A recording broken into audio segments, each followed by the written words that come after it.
एक और आई मेरे मन में भाई, बहुत अच्छा है। एक और आई, दूध मांगोगे तो खीर देंगे, दूध मांगोगे तो खीर देंगे, कश्मीर मांगोगे मांगते रहो। हाँ नहीं तो कोई बात नहीं, मांगते रहो, हमने कौन सा देना है। आजकल बहुत सारी टेंशन चल रही है, दिल्ली में हम लोग रहते हैं, मैं आप सबको बताऊं, मैं दिल्ली से बाहर भी सबको जाके बताता हूं कि हमारा दिल्ली वालों को टेंशन कुछ नहीं बिगाड़ सकते भाई साहब। हमारा क्या बिगाड़ेगी, हमने तो टेंशन को मुख्यमंत्री बना रखा है।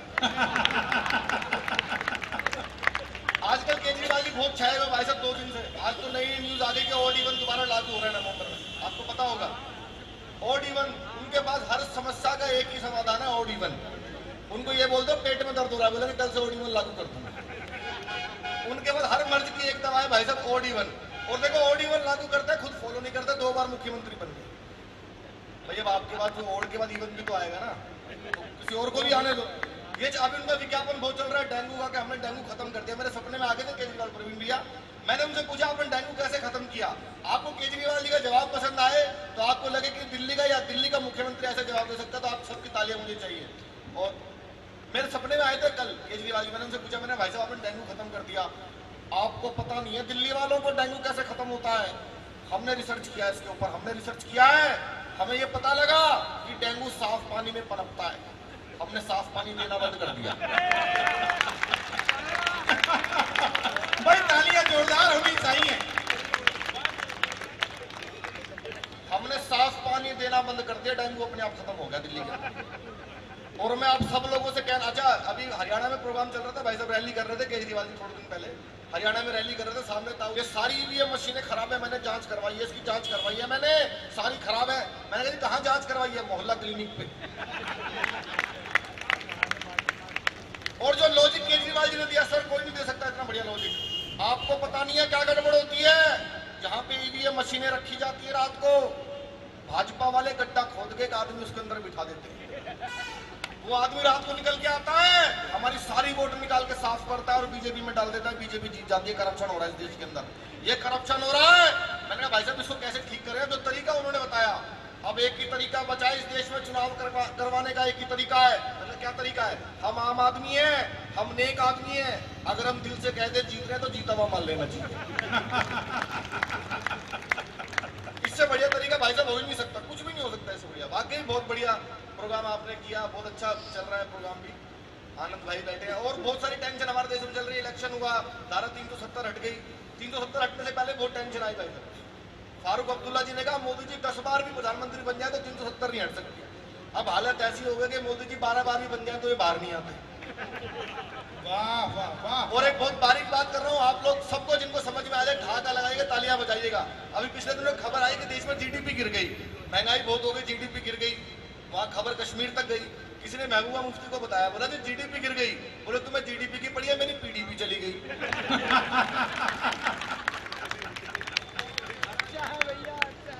ये बहुत अच्छे टेंशन का मामला चल रहा है हमारा। तो सीएम साहब का भाई साहब एक ही काम है 4 साल से, सुबह सुबह उठो, नहा धोकर शीशे के सामने जाकर डेली एक ही डायलॉग, एक बार दिल्ली पुलिस मुझे दे दो ठीक कर दूंगा, एक बार दिल्ली पुलिस मुझे दे दो ठीक कर दूंगा, इसको ठीक कर दूंगा, एक बार दिल्ली पुलिस मुझे दे दो। मैंने कहा जी दिल्ली पुलिस भी आपके बारे में यही कह रही है। एक बार दे दो। हमारा भाई साहब किसी पार्टी से कोई लेना देना नहीं, क्योंकि किसी पार्टी का हमसे ही नहीं है। हमारा वाकई में किसी से कोई लेना देना, हम तो जैसा दिखते हैं वैसा उसमें से निकालने की कोशिश करते हैं। और बहुत सारी समस्या चल रही है, इलेक्शन हो गए देश के अंदर, 370 भी हट गई, महंगाई की भी बात चल रही है, सब बातें चल रही हैं। मैंने 4 पंक्तियां लिखी थी जब इलेक्शन देश में हुए, खत्म हुए और मोदी जी को प्रचंड बहुमत मिला। उत्तर दक्षिण पूर्व पश्चिम तक भारत को मिला दिया, उत्तर दक्षिण पूर्व पश्चिम तक भारत को मिला दिया, तुमने तो आके मुरझाए हुए चमन को खिला दिया। वाह वाह। तुमने तो आके मुरझाए हुए चमन को खिला दिया, जो भी आया टकराने सबको भीतर तक खिला दिया, चाय पिलाने वाले ने सबको पानी पिला दिया। वाह वाह वाह। हम लोग तो दिल्ली में रहते हैं भाई साहब, जितनी टेंशन हमारे दिल्ली में सर उतनी पूरी दुनिया में कहीं नहीं है। हमारे जगहों के नाम बड़े अजीबोगरीब है, कोई देख लो सबकी अजीबोगरीब है। पुरानी दिल्ली में नई सड़क, नई दिल्ली में पुराना किला। यहाँ भाई साहब एक दिल्ली है, 250 बिहार है, प्रशांत बिहार, पश्चिम बिहार, सरस्वती बिहार, मयूर बिहार, अशोक बिहार। आज तक समझ में नहीं आया बिहार में दिल्ली है। सब कुछ उल्टा पुल्टा। मैं तो एक बार सड़क पे खड़ा हुआ था, एक आदमी आ गया, बोला भाई साहब ये पंजाबी बाग ईस्ट है क्या? मैंने कहा क्यों? बोला मेरे मोबाइल पे छप रहा है पंजाबी बाग ईस्ट।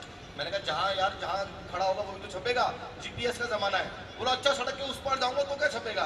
मैंने कहा पंजाबी बाग वेस्ट छपेगा। बोला सड़क के बीच में आऊंगा तो? मैंने कहा जा फिर सुबह अखबार में ही छपेगा।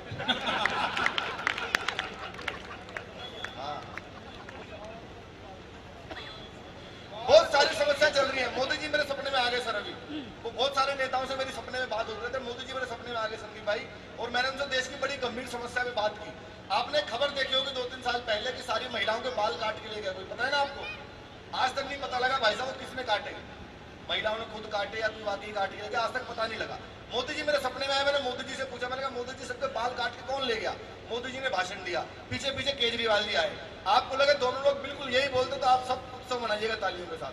पहले मैंने मोदी जी से पूछा, मैंने कहा मोदी जी बाल काट के कौन ले गया? भाइयों बहनों, मेरे देश में कोई चोटी काट कर ले जा रहा है।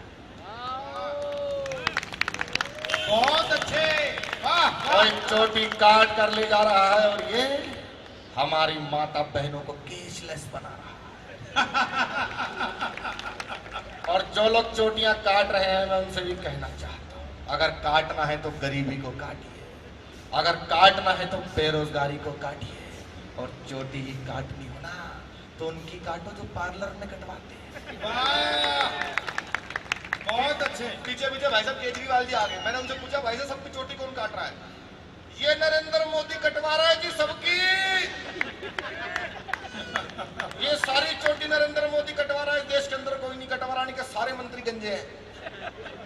मैंने कहा आपके भी तो मंत्री गंजे हैं, मनीष सिसोदिया खुद गंजे हैं। गंजा मत कह देना, मनीष सिसोदिया को गंजा नहीं है वो, गंजा मत कह देना। लोकपाल मांगते मांगते सर का त्रिपाल उड़ गया। ये सारी टेंशन है। आइए मैं एक छोटी सी कविता सुनाता हूँ आपको, बिल्कुल अच्छी ताजी अच्छी कविता सुनाता हूँ। मैंने पहले यहाँ सुनाई भी नहीं कभी। हम नेताओं पर, पुलिस पर, सब पर व्यंग करते हैं। मैं कवियों पर आपको अच्छी कविता सुनाता हूँ। दुर्गेश भाई सुना, आपको बहुत अच्छा लगता है। कल मेरा टेलीफोन बजा, मैंने जैसे ही रिसीवर उठाया उसमें से एक बाला का मधुर स्वर आया। उसने पूछा दीपक सैनी बोल रहे हैं? मैंने पूछा कौन? बोली फौरन लीजिए लोन। मैंने पूछा कौन? बोली फौरन लीजिए लोन।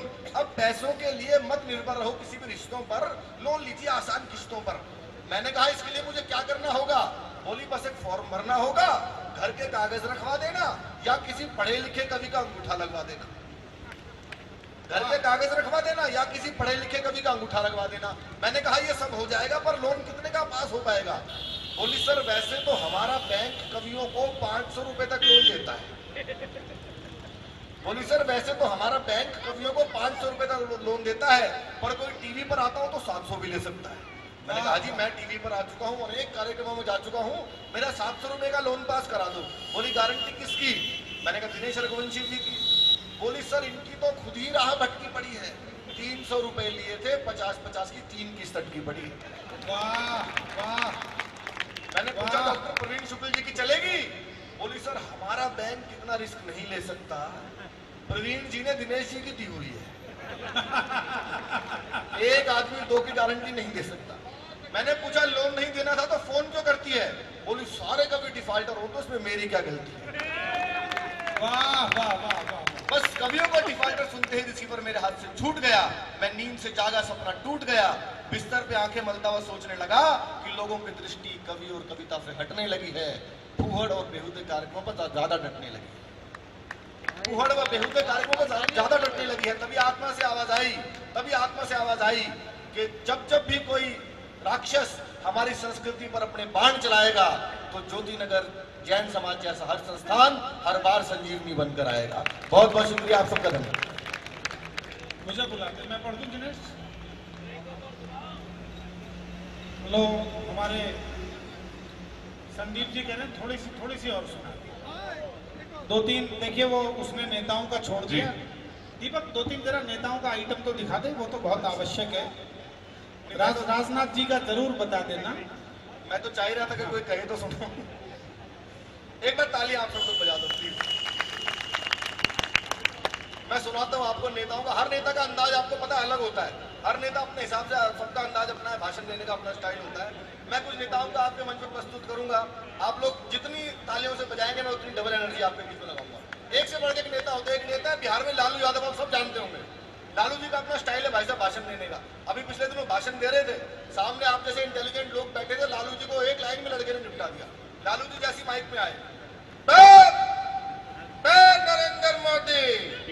नरेंद्र मोदी, भाइयों बहनों अच्छा दिन, कब अच्छा दिन आएगा, नरेंद्र मोदी कब आएगा अच्छा दिन। नीचे से एक लड़का उठा, बोला जी 9वीं फेल आपका लड़का उप मुख्यमंत्री बन गया, और कितने अच्छे दिन हो गए, बहुत अच्छे, वाह, और कितने अच्छे दिन हो गए। एक नेता है नवजोत सिंह सिद्धू, आप सब जानते हैं।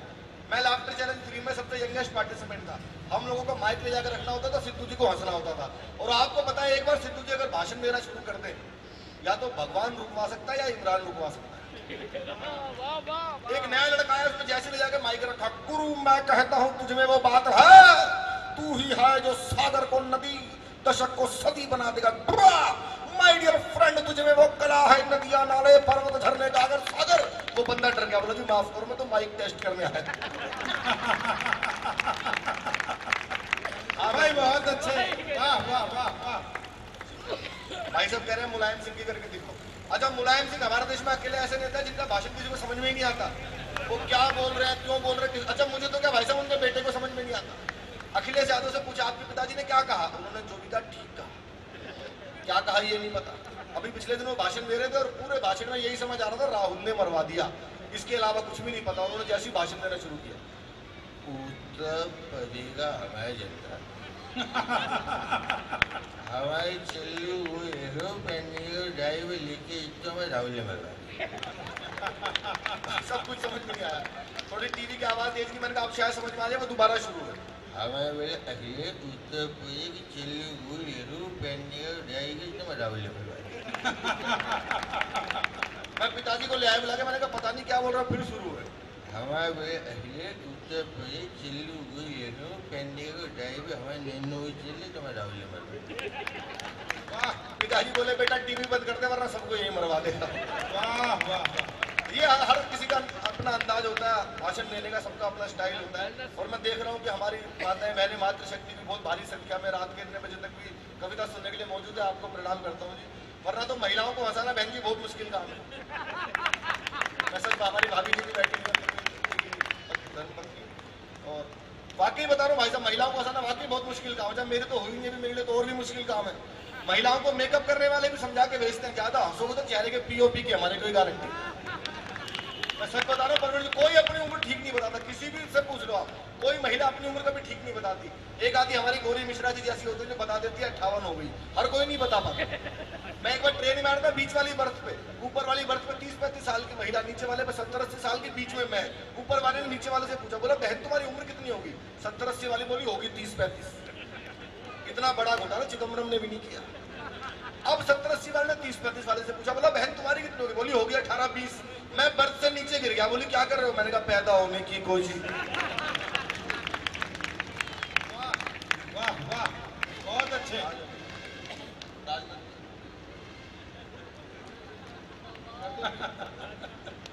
मुलायम सिंह की हो तो गई, समझ में नहीं आई क्या? ये पटका पहनाने नहीं आए, अपनी मांग बताने आए तुझे। संदीप जी कह रहे हैं मुलायम सिंह की कर दो। जब मैंने करी भी ऐसी, वो उनका असली की समझ में नहीं आती तो नकली की कहां से समझ में? हो गई भाई साहब मुलायम सिंह की, वही थी। हाँ, राजनाथ सिंह जी के लिए कह रहे हैं। राजनाथ सिंह जी का अंदाज आप सब जानते हैं। राजनाथ सिंह जी के लिए एक बार तालियां होनी चाहिए, भारत के रक्षा मंत्री हैं वो। उनका अपना स्टाइल है भाषण देने का। भाई साहब आपने उनके हाथ देखे होंगे भाषण देते हुए। मेरे बहुत पसंदीदा नेता है जो भाषण देते हैं। आपको लगा कि वे ज्योति नगर में आ गए हो तो अंतिम मैं आपको सुना रहा हूँ, उसके बाद मैं प्रस्थान लूंगा। जब राजनाथ जी लोकसभा में भाषण देते हैं, अध्यक्ष महोदय,